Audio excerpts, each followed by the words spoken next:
Jack Walker was just an explorer. He wasn't a soldier. He wasn't a hero. He was a simple human who had joined the interplanetary peace mission to learn about alien cultures. His job was to study planets, not fight on them. But now he was lost, alone, and walking through the hot, dry plains of a strange alien world called ZURATH-9. His communication device was broken. His team had gone back to the ship during a sandstorm. Jack had gone the wrong way, chasing a signal that turned out to be a false reading. Now he was thirsty, tired, and sunburned. Suddenly, Jack saw smoke rising over a hill. Voices, music, something was happening nearby. His heart lifted with hope. Maybe it's a village, he said to himself. Maybe I can find help. He walked faster and climbed over the rocky hill. What he saw made him stop in shock. Below him, in a wide open arena surrounded by stone, towers, hundreds of tall alien beings stood in a circle. Drums pounded, the crowd cheered. At the center stood 10 muscular alien males, painted with strange symbols, holding weapons. Across from them stood dozens of tall, powerful-looking alien females, wearing colorful armor and masks with feathers. It looked like a festival, or maybe a battle. Whoa, Jack muttered. What kind of party is this? Before he could move back, a group of aliens behind him saw him. They were shocked, but then they cheered. Another challenger. Another male. Someone shouted in the alien tongue. Before Jack could speak, 2 strong alien guards grabbed him by the arms and led him into the arena. Wait, no, I think there's a misunderstanding. Jack cried, but they didn't understand him. The crowd roared louder as Jack was pushed to the center. The other males looked at him with wide eyes. A tall female stepped forward. She wore golden armor and had glowing blue eyes. Her voice was loud and clear. Let the mating trial begin, she announced. Jack blinked. Mating what? The other males raised their weapons. The crowd screamed in excitement. Jack was frozen. He didn't have a weapon. He didn't know the rules. He didn't even know where he was. Then one of the alien males charged at him. Out of instinct, Jack ducked. The alien tripped over Jack's back and hit the ground hard, knocking himself out cold. The crowd gasped. Another male came at Jack. Jack picked up a rock and threw it. It hit the alien in the forehead. Down he went. A third rushed him with a spear. Jack panicked, grabbed the spear, and swung wildly. He hit the alien in the stomach, and the spear broke. The crowd erupted in cheers. Jack stood in the middle of unconscious alien warriors, breathing hard. What just happened? Jack said aloud. The female with glowing eyes stepped forward. She smiled. You have passed the first trial, human, she said in broken English. You are now champion. Champion of what? Champion of the ritual. Champion of the mating. Jack's face went red. The alien women lined up in front of him, each bowing one by one. You win, one said softly. Now you take all of us. Jack's jaw dropped. He looked around, panicking. I think I just made a big mistake. Then, one of the alien females stepped closer and whispered, something that made his blood run cold. You don't know what you've just done, do you? Jack slowly shook his head. No, he whispered. Not at all. Jack didn't sleep that night. He lay on soft alien cushions inside a tall stone hut, staring at the glowing ceiling. Strange lights floated in the air like fireflies. The air smelled like sweet fruit and spice. Alien music played softly outside, but Jack's heart was pounding. He had accidentally won a ritual he didn't understand. He had knocked out a few alien males using luck and panic. Now the tribe believed he was their new mating champion, and worse, they had given him a title, Mate Lord. I don't want a harem, Jack whispered into the night. I just want water. And maybe a sandwich. Before he could finish complaining to himself, the heavy curtain to his hut was pulled aside. 3 alien women stepped in. They were tall, strong and beautiful in a strange, otherworldly way. One had shining green skin. Another had long silver hair that floated behind her like mist. The third wore beads and feathers, her eyes glowing softly in the dark. Jack sat up quickly. Hi. The one with silver hair knelt beside him.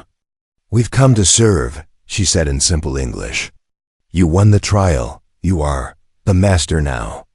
"I'm not a master of anything," Jack said nervously. "There's been a mistake." The one with beads looked confused. "You do not want us?" Jack stood up, holding up his hands. "It's not that. I mean, you're all great. You're beautiful and strong and way out of my league, but I didn't mean to win. I didn't know what I was doing." The green-skinned woman looked at the others. Then she sat down and spoke gently. "You stood in the ring. You did not run. You fought, and you won. That is enough." Jack groaned and sat back down. "What even is this ritual? Why do you do it?" The silver-haired woman answered, "Only the strongest male may mate. It protects the bloodlines.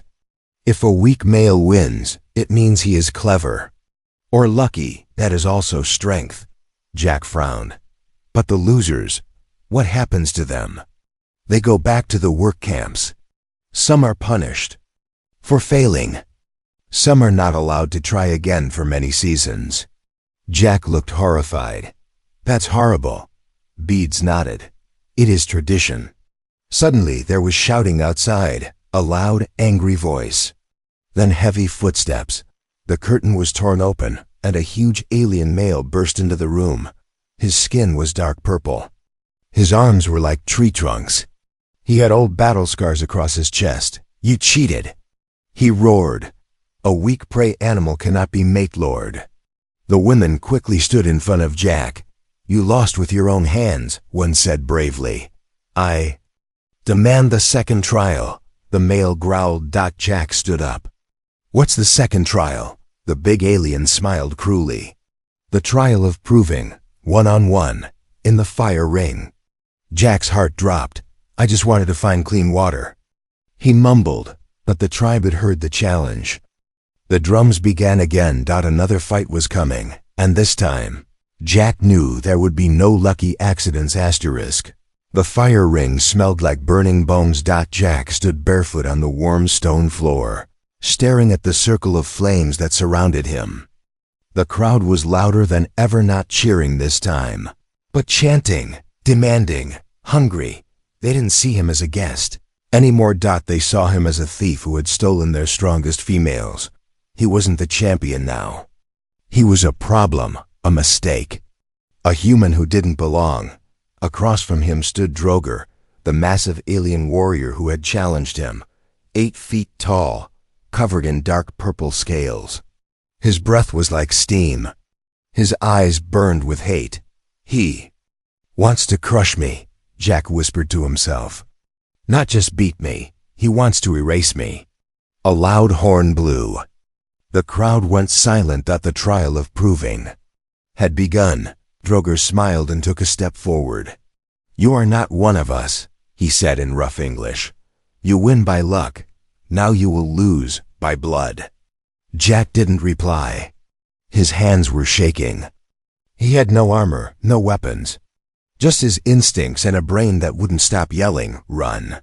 But he didn't, because behind the fire ring, standing quietly in the shadows, were the alien women who now looked to him.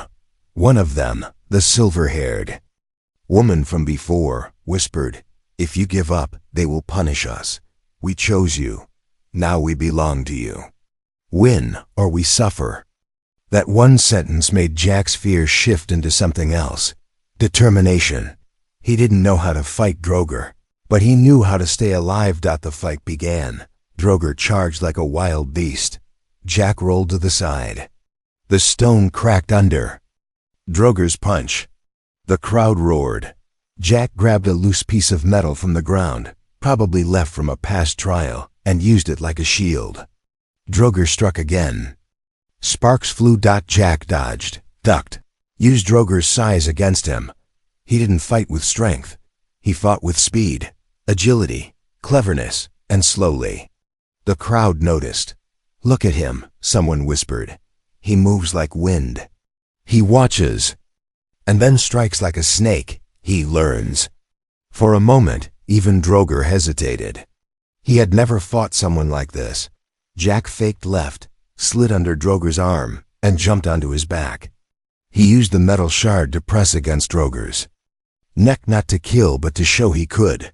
The firelight reflected in Droger's eyes. "You win," Droger growled. For now, Jack let go and stepped back. The horn blew again. Silence. Then, slowly, the crowd began to cheer. Not wild, not loud, but respectful. This time, Jack hadn't won by accident. He had earned it. Later that night, back in the hut, Jack collapsed onto the cushions, his whole body aching.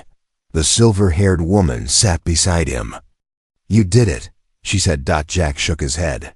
"I just survived." "No," she said softly. "Now they fear you. Now they respect you. You are not just the winner. You are the leader." Jack looked at her. "Why me?" she smiled. "Because you are not cruel. You are not like them. You protect." She gently touched his hand. "Now, you must learn what it really means to keep what you've won." The messenger arrived with a burned flag and a bone knife. He didn't speak.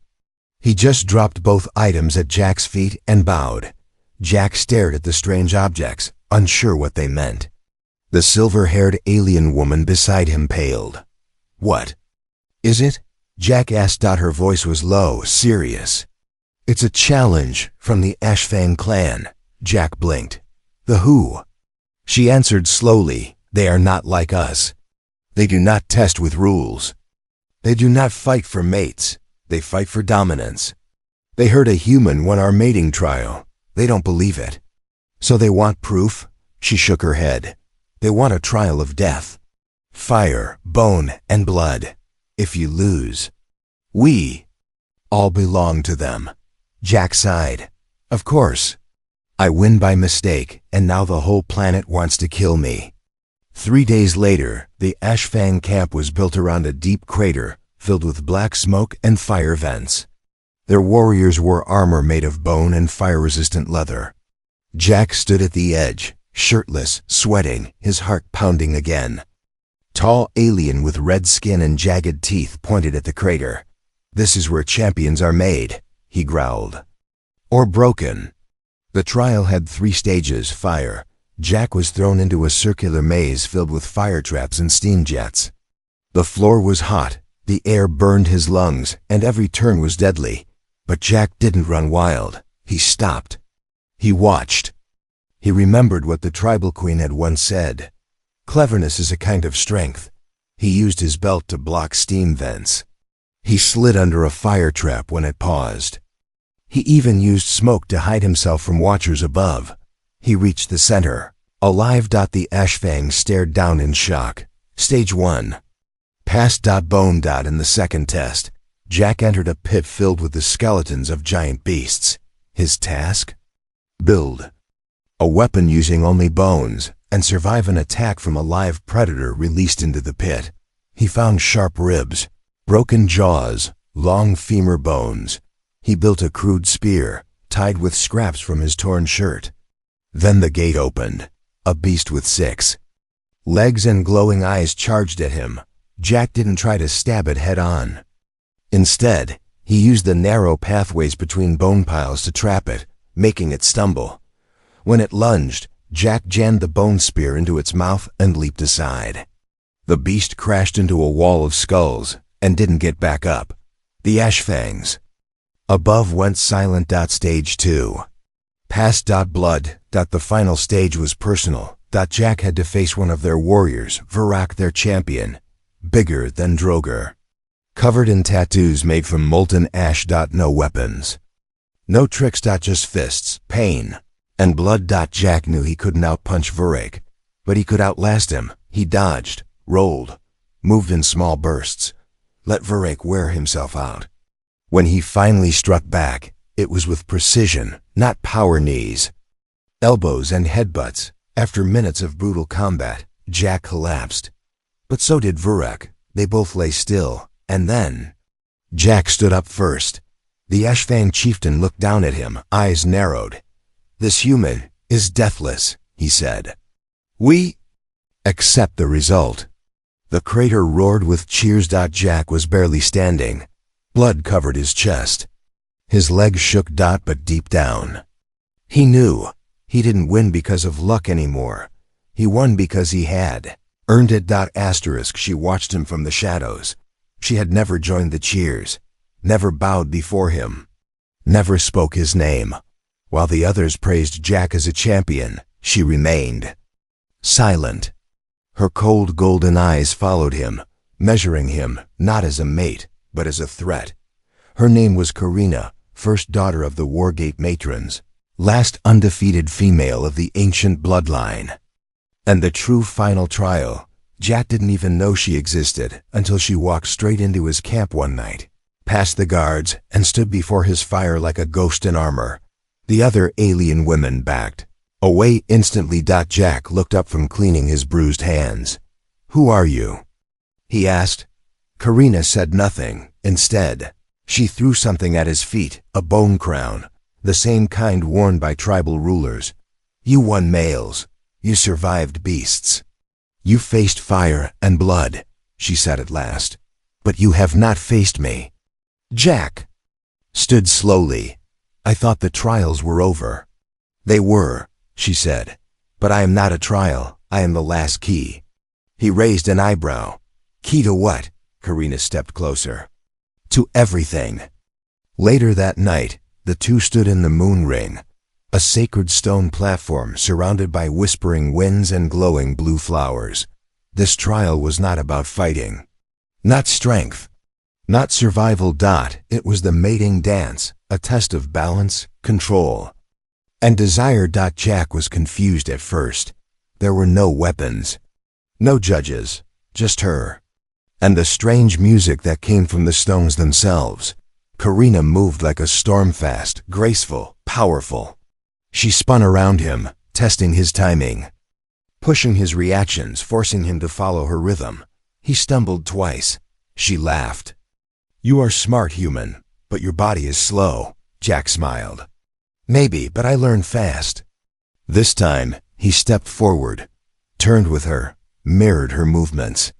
Not perfectly, but enough. She paused, surprised. "You copy well." "No," he said softly. "I listen." As the dance continued, something changed in her eyes. Her movements slowed. Her strikes became touches.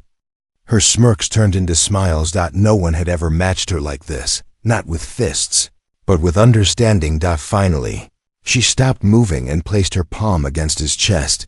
"You are not like the others," she whispered. "You do not try to control. You try to connect." Jack said nothing. She leaned closer. "If you defeat me, I will belong to you." He looked her in the eyes. "And if I don't?" She smiled wider. "I might still choose you." By dawn, the trial ended. They stood still, chest to chest, breathing in sync. The other females bowed. The tribe lit fires in celebration.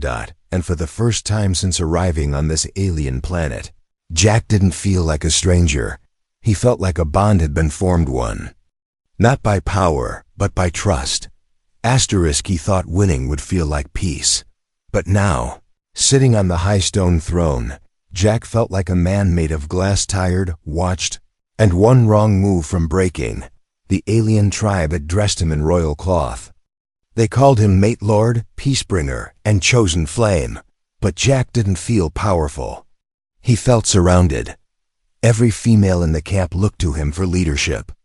Every male either feared him or hated him. And now that Karina stood at his side, silent and strong, no one dared question his place. But that didn't mean they trusted him. Jack watched as alien children played with sharp sticks near the fire. He saw broken old warriors with missing limbs doing hard labor in silence. He saw the fear in their eyes, even in peace. He didn't win a prize. He inherited a broken world. That night, Karina sat beside him, sharpening her blade. "You are quiet," she said. I thought winning would fix things, Jack replied. She didn't look up.